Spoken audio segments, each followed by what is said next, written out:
Once we're grown up, we're all individually responsible for what we eat. But what about those people who tempt us with all these delicious no-nos? Shouldn't they share at least a part of the blame?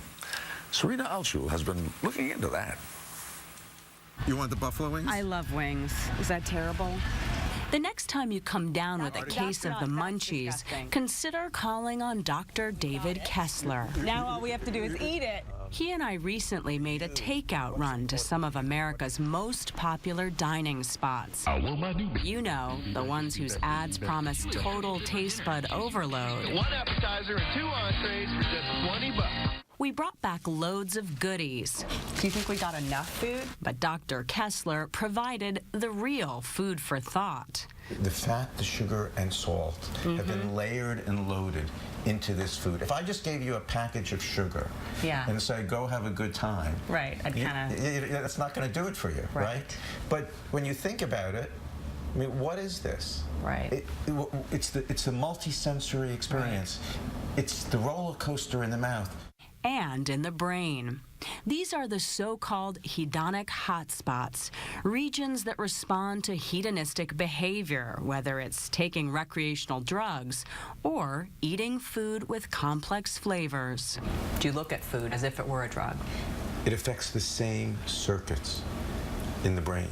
It affects the learning, memory, motivational, and habit circuits. It activates those circuits. The difference is food we need to live. We need food to survive. Dr. Kessler's recent book is the latest salvo in a career-long crusade to improve public health. Tobacco industry officials have denied that nicotine is addictive. You may remember him from his years as commissioner of the Food and Drug Administration when he waged war on big tobacco. That the testimony you're about to give is the truth, the whole truth, and nothing but the truth. Now Kessler's gunning for what he believes to be another culprit. You might call it an axis of evil ingredients: fat, sugar, and salt. So that's the combination, is that fat, sugar, and salt together make you want to eat more. It stimulates you. So even though we're talking, you really have your attention is focused on those buffalo wings. It's true. This has to be one of the more difficult interviews I've ever done. Right. It shows you how your brain works. But is it fair to demonize the food industry for selling us treats we're more than eager to eat? After all, restaurant owners say they're simply in the business of giving customers what they want. If we're not responding to our customers, we won't be in business very long. So if we see the trend toward more nutrition information, more options, more alternatives on the menus, that's where we're going. Michael Gibbons is chairman of the National Restaurant Association and a restaurant owner himself. He points out that Americans now get 1/4 of all meals from restaurants, where healthy choices are becoming more prominent on menus.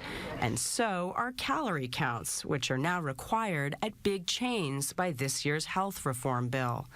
But will all this be enough to change our habits? A lot of people will say, why isn't willpower enough?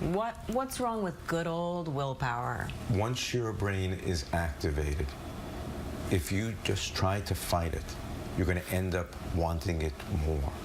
But to the Restaurant Association's Michael Gibbons, when it comes to avoiding temptation, common sense is the best prescription. I don't like to think of us as being helpless to resist. I'm not a scientist, I'm not a doctor, but I believe I can make my own choices. I think I'm independent, and I have the ability to reason and make choices that I think are wise.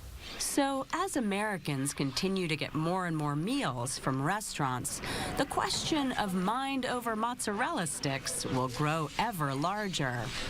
And if we're not careful, so will our waistlines.